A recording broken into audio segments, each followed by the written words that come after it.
Railway station पर जामुन बेचने वाली चुड़ैल सास बहू।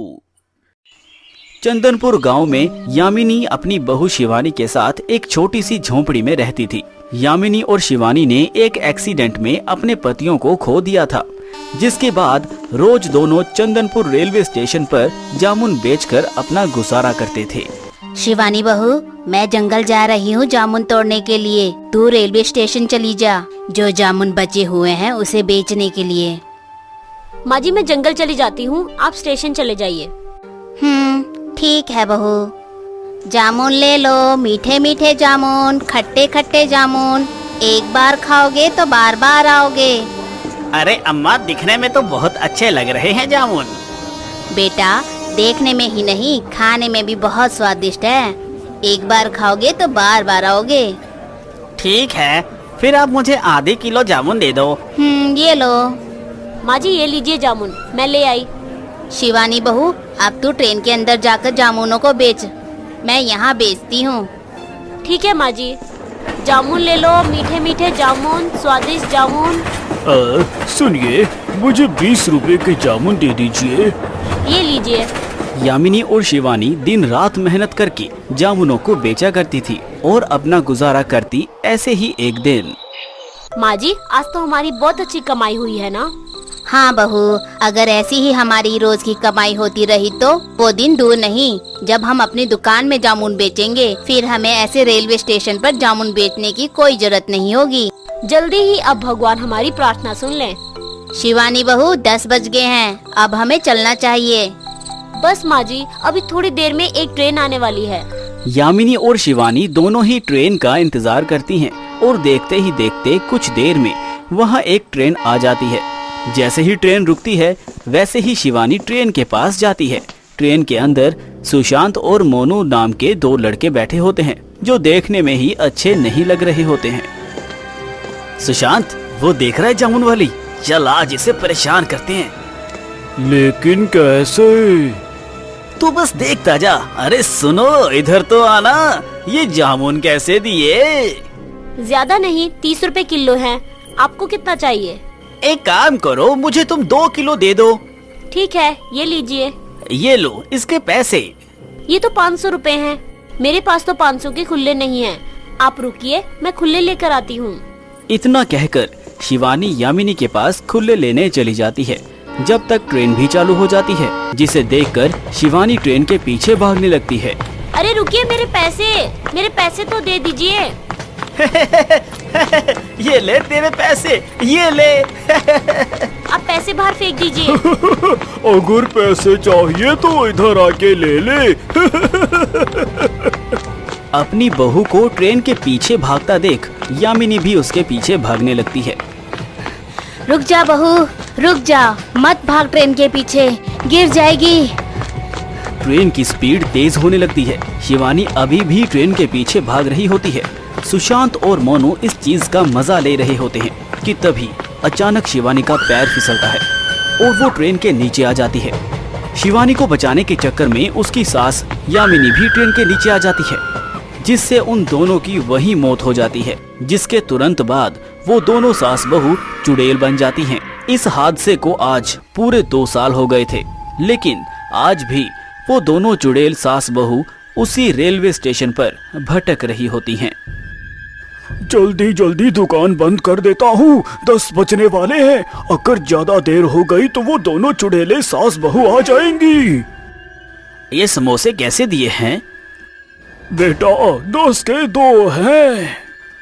2 दे दो। ये लो बेटा, तुम्हारे 2 समोसे। ये लो। बेटा, खुले तो दुकान में है, मैं अभी वहाँ से लेकर आता हूँ। दुकान वाले के जाते ही ट्रेन चलने लगती है। अरे मेरे पैसे, मेरे पैसे! ले लो, पैसे ले लो। बेचारे दुकान वाले को अपने पैसे लेने के लिए ट्रेन के पीछे भागना पड़ता है। ये सब ऊपर से यामिनी और शिवानी देख रहे होते हैं और उन्हें ये सब देखकर अपने साथ हुआ हादसा याद आ जाता है। जिसके बाद वो दोनों अपने जादू से उस कस्टमर को उसकी खिड़की से बाहर निकाल देते हैं। कौन हो तुम लोग? मुझे छोड़ दो। हम तुम्हें नहीं छोड़ेंगे। बड़ा मजा आता है ना तुम्हें गरीबों के पैसे लेके भागने में। नहीं नहीं, छोड़ दो मुझे, अब मैं दोबारा ऐसा नहीं करूँगा। यामिनी और शिवानी उसकी एक नहीं सुनते, उसे वहीं मार देते हैं और उसके हाथों से पैसे लेकर दुकान वाले को दे देती हैं, जिसे देखकर दुकान वाला काफी डर जाता है और वहाँ से भागने लगता है। नहीं नहीं, मुझे पैसे नहीं चाहिए, मेरी मैया, भागो यहाँ से। ऐसे ही कुछ दिन बीत जाते हैं।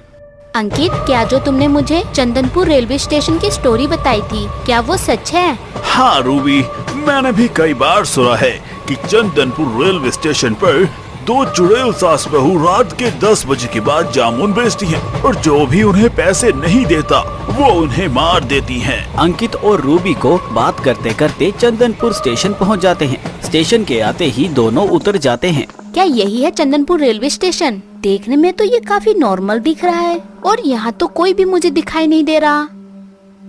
रूबी, देखो उन 2 औरतों को जो घूंघट में बैठी हैं और उनके पास जामुन भी है। लगता है ये वही 2 चुड़ैलें हैं जिसके बारे में मैंने सुना था। चलो इसके पास चले। ये जामुन कैसे दिए हैं? 30 रुपए किलो है जामुन। आपको कितने चाहिए? मुझे 2 किलो दे दो। अंकित सुनो, मुझे बहुत अजीब सा लग रहा है, चलो चलते हैं यहाँ से। रुको रूबी, मुझे पता लगाना है कि ये बात सच में है भी या नहीं। लेकिन कैसे? बस तुम देखती जाओ। 60 रुपए हुए आपके। ओह शिट, लगता है मैं अपना वॉलेट ट्रेन में ही भूल गया हूँ। आप वेट करिए, मैं अभी अपना वॉलेट लेकर आता हूँ। अंकित के इतना बोलते ही यामिनी और शिवानी को बहुत ज्यादा गुस्सा आ जाता है, जिसके बाद वो हवा में उड़ने लगते हैं और अपना घूंघट भी हटा देते हैं।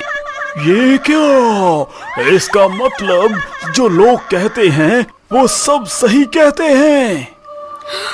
ये तो चुड़ैल है। अंकित, भागो यहाँ से। अब तुम हमसे बचकर नहीं जा पाओगे। आज तक हमसे कोई नहीं बच पाया है। तुम्हारा भी वही हाल होगा जो बाकी सबका हुआ है। इतना कहकर ही यामिनी और शिवानी अंकित और रूबी को मारने ही वाले होते हैं। तभी अचानक, रुक जाओ, मैंने तुम दोनों से झूठ कहा था। ये लो तुम्हारे पैसे। लेकिन तुमने हमसे झूठ क्यों बोला? मैं सिर्फ ये जानना चाहता था कि तुम लोगों के बारे में जो लोग बोलते हैं वो सच है या झूठ। इसीलिए मैंने ये सब नाटक किया। मैं ये जानना चाहता था कि तुम लोगों के साथ ऐसा क्या हुआ कि तुम लोग आज ऐसे बन गए हो। अंकित के पूछने पर यामिनी और शिवानी सब कुछ बता देते हैं, जिसे सुनकर तुम लोगों के साथ जो कुछ भी हुआ वो बहुत बुरा था, लेकिन इसका मतलब ये नहीं कि तुम लोगों को मारना शुरू कर दो। हम हमारा बदला लिए बगैर यहाँ से नहीं जाएंगे। इसका मतलब ये नहीं कि हर किसी को तुम मारते जाओगे। स्टेशन पर सीसीटीवी कैमरा लगा है। अगर किसी के साथ ऐसा होता है तो उस पैसेंजर की कंप्लेंट कर सकता है वो। इसके लिए तुम्हें हर किसी को मारने की जरूरत नहीं। लेकिन हमारे बदले का क्या? हमारा क्या कसूर था जो हमारे साथ ऐसा हुआ? हमारा बदला भी पूरा नहीं हो पाया है। जब तक हमारे कातिल, जिसकी वजह से आज हमारी ये हालत है, उसको सजा नहीं मिलेगी, जब तक हम यहाँ से नहीं जाएंगे। आप ये काम मुझ पर छोड़ दीजिए। जिसके बाद अंकित रेलवे कर्मचारियों से बात करके 2 साल पहले की सीसीटीवी कैमरे की फुटेज को निकालता है और उन अपराधियों को सजा दिलवा देता है। तुम्हारा बहुत बहुत धन्यवाद। अगर तुम ना होते हम कभी अपना बदला पूरा नहीं कर पाते। अपने अपराधियों को सजा पाकर देख यामिनी और शिवानी दोनों को ही मुक्ति मिल जाती है और दोनों हमेशा हमेशा के लिए यहाँ से चली जाती हैं।